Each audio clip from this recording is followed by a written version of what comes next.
Bismillahirrahmanirrahim. Assalamualaikum warahmatullahi wabarakatuh. Apa kabarnya teman-teman mahasiswa? Semoga masih tetap semangat ya. Kita kembali pada kuliah TPPH pertemuan keempat di sesi UAS ya. Kemarin kita sudah bahas banyak tentang daging sapi, sekarang kita masuk ke daging unggas. Sebelum memulai perkuliahan pada kesempatan kali ini, mari kita bersama-sama membaca basmalah. Bismillahirrahmanirrahim. Oke, untuk daging unggas formatnya sama dengan daging sapi, kita akan bahas komposisi dan nilai gizi daging unggas, kemudian selanjutnya ada bagian-bagian dari daging unggas, kemudian yang terakhir ada teknologi pengolahan daging unggas.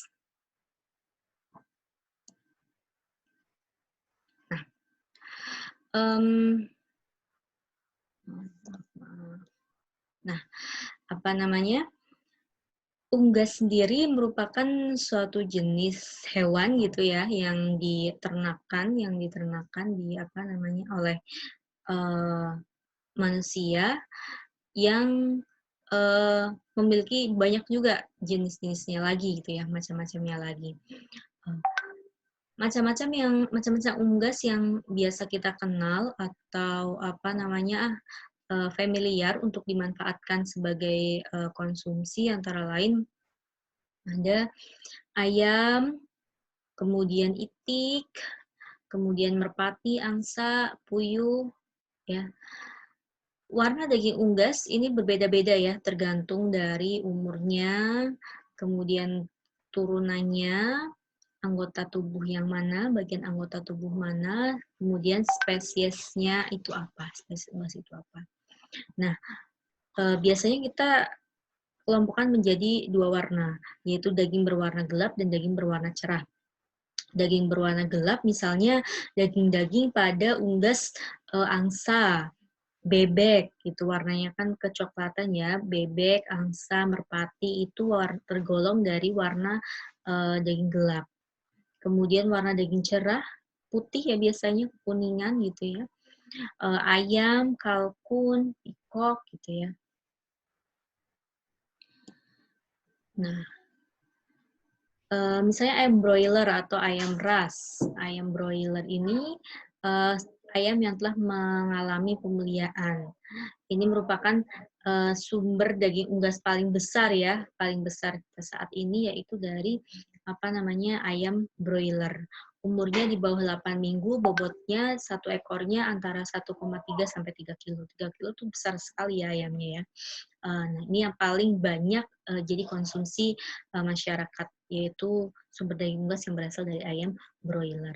Kemudian kita kenal juga ada ayam kampung atau ayam buras, bukan ras gitu ya, ayam buras atau ayam kampung. Ini biasanya juga dwiguna fungsinya, bisa berfungsi sebagai penghasil daging atau penghasil telur. Akan tetapi memang sangat terbatas ya, mestinya jumlahnya masih lebih sedikit dibandingkan dengan ayam broiler. Itu akan tetapi memang banyak juga konsumen yang menyukai khas daging dari ayam kampung dibanding dengan ayam broiler. Selanjutnya ada itik. Itik ya, bedanya itik, bebek gitu ya. Silahkan dicari. Itik, sumber daging unggas, kemudian telur juga, berat tubuhnya antara 1,2-1,4 kilogram, umurnya sekitar 2 tahun. Jadi umurnya lebih lama ya dibandingkan dengan ayam tadi. Entok nih, entok yang putih, yang pendek, yang jalannya megal-megol gitu ya, entok, mentok, kita kenal juga. Merupakan sumber daging unggas komersial. Ini tidak hanya di Indonesia, tapi di beberapa negara, Jerman, Austria, Eropa gitu ya, negara-negara di Eropa, itu juga memanfaatkan entok ini sebagai sumber daging unggas. Kemudian burung merpati. Burung merpati ya selain untuk menghantarkan surat atau jadi foto cover di surat undangan gitu ya, merpati. Burung merpati juga digunakan sebagai sumber daging. Walaupun memang tidak sebanyak manfaatnya tidak sebanyak ayam broiler. Ayam kul atau ayam petelur afkir. Nah, jadi kalau di ayam itu ada dua jenis, ayam pedaging dan ayam petelur. Ayam pedaging tentu saja dimanfaatkan dagingnya dari awal dia diproduksi, maksudnya dipelihara.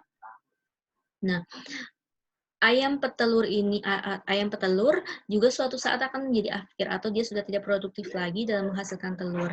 Nah, ayam petelur ini bisa menghasilkan daging ketika sudah afkir. Akan tapi memang karakteristik dari ayam petelur afkir ini lebih keras dibandingkan dengan ayam biasa.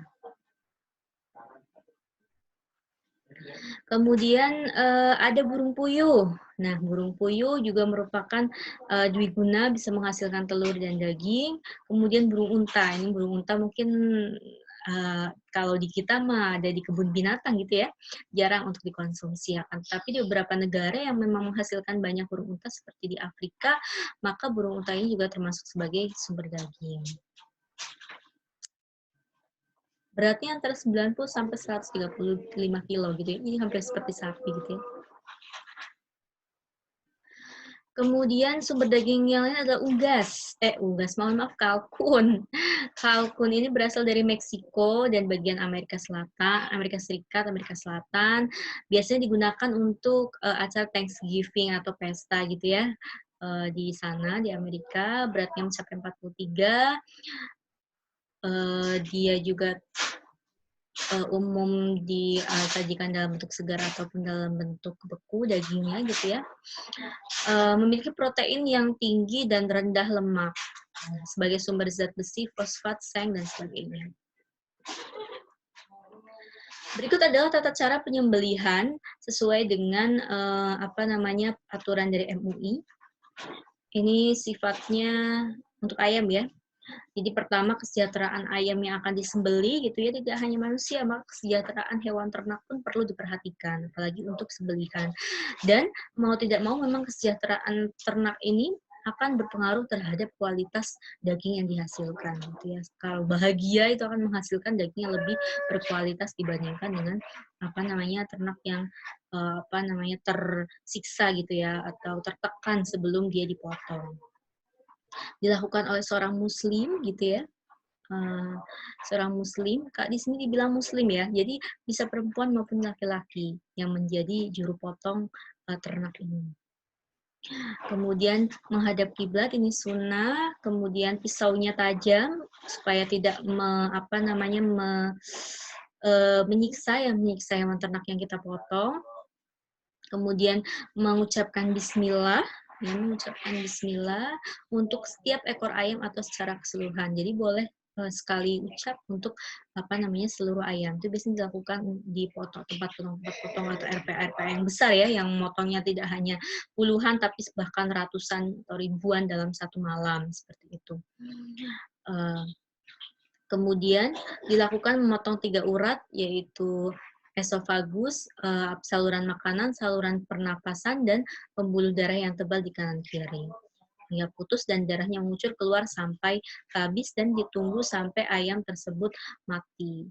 Baru diolah gitu. Jadi jangan sampai masih hidup terus kemudian langsung kita olah gitu, tidak. Tapi dipotong sesuai dengan aturan, kemudian ditunggu walaupun masih bergerak, ditunggu sampai mati. Baru diolah. Dan yang perlu tetap terjaga adalah kebersihan atau higien atau sanitasinya, karena ini sangat penting sekali terkait dengan kualitas daging nantinya. Nah, setelah unggas dipotong, maka ada perlakuan proses membului atau menghilangkan bulu unggas gitu ya. Bisa dilakukan dengan berbagai cara. Di antaranya 3 cara yaitu dry plucking atau membeli secara kering tanpa dipanaskan. Ini sukar dilakukan biasanya untuk orang-orang yang ahli tapi jarang implementasikan karena memang susah dan repotkan. Biasa dilakukan juga scalding, ini yang paling umum dilakukan yaitu mencelupkan unggas ya ketika kita tahu sudah mati baru dicelupkan di air panas antara 65 sampai 94 derajat selama beberapa detik kemudian dibului. Itu akan lebih mudah dan lebih cepat dalam menghilangkan bulu-bulu pada unggas. Kemudian ada wax plucking atau menggunakan lilin ya, cairan lilin. Ini juga cukup jarang ya dipraktekkan. Jadi kita biasanya mengenal dengan metode scalding. Definisi karkas sendiri berdasarkan SNI Bagian tubuh ayam yang setelah dilakukan penyembelihan secara halal, kemudian dicabut bulunya, berarti karkas itu tidak termasuk bulu, kemudian dikeluarkan jeroannya, kepalanya dipotong, leher, kaki, paru-paru, ginjal dapat berupa karkas segar dingin maupun karkas beku. Jadi tanpa bulu, tanpa jeroan, tanpa kaki, tanpa kepala. Ya, itu baru disebut karkas ayam. Sedangkan daging, tadi daging adalah bagian dari karkas yang merupakan otot skeletal dari karkas ayam yang aman, layak, dan lazim dikonsumsi manusia. Nah, ini tadi ya beberapa ayam yang biasa dikonsumsi atau umum dikonsumsi. Ada ayam ras atau ayam negeri ya, kita sebutnya ayam negeri, ayam broiler. Biasanya ukurannya seragam. Penggemukan atau pemeliharaannya hanya sekitar 40 hari. Jadi cepat memang kalau kita memelihara ayam broiler untuk penggemukan untuk konsumsi itu cepat sekali. Kemudian beratnya 1-2 kilo, dagingnya empuk dan banyak lemak, tebal dan banyak lemak, itu karakteristik dari ayam ras gitu ya. Kenapa misalnya dagingnya empuk dan banyak lemak? Karena kita lihat juga dari bagaimana dia di ternakan atau dikondisikan. Kita lihat ya kalau di kandang-kandang ayam broiler itu penuh sekali ya, dalam satu kandang itu bisa sampai puluhan bahkan ribuan kalau kandang itu besar gitu, dan sangat sempit sekali, susah gitu untuk bergerak aja susah gitu ya. Itu memang dimaksudkan agar meminimalisir pergerakan ayam supaya produksi energi yang dia peroleh dari makanan akan disalurkan secara penuh, secara optimal pada pembentukan daging, sehingga akan menghasilkan ayam dengan daging yang optimal ketebalannya, seperti itu. Kemudian ada ayam buras atau kampung, ini biasanya warnanya beda-beda, bentuknya juga macam-macam, ukurannya tidak seragam, umurnya lebih tua sekitar 4 bulan, baru bisa dipanen. Karakteristik dagingnya tuh lemaknya tidak banyak, tidak sebanyak lemak broiler ya. Lemak daging ayam kampung itu tidak banyak, dagingnya juga lebih padat, dan mayoritas lebih menyukai daging ayam kampung dibandingkan ayam broiler. Jadi khas dagingnya itu lebih agak sedikit alot tapi gurih dan enak.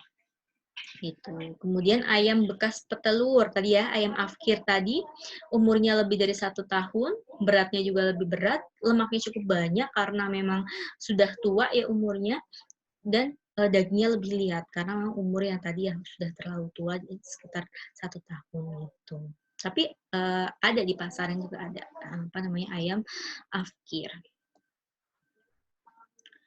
Klasifikasi karkas ayam, kita lihat berdasarkan umur ya, kalau dia umurnya kurang dari 6 minggu, maka kita sebut sebagai ayam muda atau broiler atau fryer. Ya, biasanya karakteristiknya lebih pucat, kemudian lemaknya juga lebih sedikit, kemudian lebih lunak, lebih empuk gitu ya dagingnya. 6 minggu sampai 12 minggu disebut ayam dewasa atau roster, dan lebih dari 12 minggu ayam tua. Bobot karkasnya kalau kurang dari 1 kilo, kurang dari 1 kilo kita sebut dengan ukuran kecil, kalau 1 kilo sampai 1,3 ukuran sedang, lebih dari 1,3 itu termasuk ukuran besar. Komponen-komponennya, tentu saja dalam daging komponen utamanya adalah otot, sama prinsipnya dengan daging sapi. Komponen paling mahal, terbesar, biasanya paling banyak di bagian dada gitu ya, karena itu ayam tuh biasanya banyak yang lebih memilih untuk bagian dada dibandingkan dengan bagian-bagian lain, karena memang daging itu terkumpul banyak di sana. Kemudian fungsinya untuk menggerakkan tubuh, menutupi tulang, dan menutup tubuh. Lemak-lemaknya ada 3 lemak, lemak di bawah kulit, ini kalau di daging sapi ada 5, kalau di ayam hanya ada 3 ya, lemak di bawah kulit atau suputan, kemudian lemak perut bagian bawah atau abdominal, dan lemak dalam otot atau intramuskular. Tulangnya ringan tapi kuat dan kompak karena garam tipis di kalsium yang sangat padat. Kemudian kulitnya lebih tipis daripada mamalia. Ini beberapa fungsi dari kulit, dan karena kulit ini termasuk tempat pembentukan vitamin D dari kolesterol, maka kandungan kolesterol dari bagian kulit ini cukup banyak, seperti itu. Tapi memang kandungan kolesterol yang banyak ini juga yang menyebabkan kulit ini berasa sangat gurih ketika diolah. Ini struktur daging, sama ya dengan yang daging sapi. Kemudian untuk pasca mortem atau setelah penyembelihan, sama, unggas juga melewati fase pre-rigor, rigor mortis atau kaku, kemudian pasca rigor. Prinsipnya yang membedakan adalah waktunya lebih lambat dan tingkat kekejangannya atau tingkat kekerasannya itu lebih rendah dibandingkan dengan daging sapi. Rigor pada ayam sekitar 12 jam. Jadi ketika melewati 12 jam maka dia akan empuk kembali. Tapi saya rasa untuk ayam ini tidak terlalu signifikan bedanya antara fase pre-rigor, rigor, dan pasca rigor. Jadi memang karakteristik dari otot-ototnya sendiri tidak keras gitu walaupun dia dalam fase rigor. Pasca rigor terjadi perubahan pH, perubahan struktur jaringan ototnya menjadi lebih empuk lagi. Nah, perbedaannya lagi daging merah atau daging sapi dan daging putih atau daging ayam adalah kita lihat pada riboflavin atau tiamin ya. Vitamin B-nya lebih banyak pada daging merah. Serat-serat pada daging ayam, daging putih tentu saja lebih pendek dan lebih lunak. Tadi saya katakan lebih lunak sehingga tidak terlalu berbeda antara ketiga fase tersebut. Sehingga tidak terlalu masalah kapanpun diolah. Daging putih mengandung lebih sedikit lemak. Lemaknya lebih banyak pada daging sapi. Atau kadar lemak pada bebek, angsa, kalkun itu lebih banyak. Ya tadi ya penggolongan daging gelap, daging terang gitu ya. Lemak unggas lebih lunak, soft ya, dalam artian ketika diolah juga lunak ya dibandingkan dengan daging sapi ada lemak-lemak yang keras gitu, terutama lemak suputan. Yang menjadi patokan dalam penilaian kualitas atau grading pada unggas itu biasanya pada konformasi atau bentuk dari karkasnya, kemudian perdagingannya bagaimana, lemak dan bulu-bulunya bersih atau tidak, kemudian kerusakan pada kulit atau daging dalam artian warnanya seperti apa, berubah atau tidak dari warna normalnya, kemudian tulangnya berubah juga warnanya atau tidak, ada keretakan atau tidak, sebagainya. Karkas ayam dapat dihasilkan 55% edible, artinya daging termasuk dalamnya ya, daging, kulit itu termasuk di dalam yang bagian edible. 45% non-edible ini terdiri dari tulang-tulang.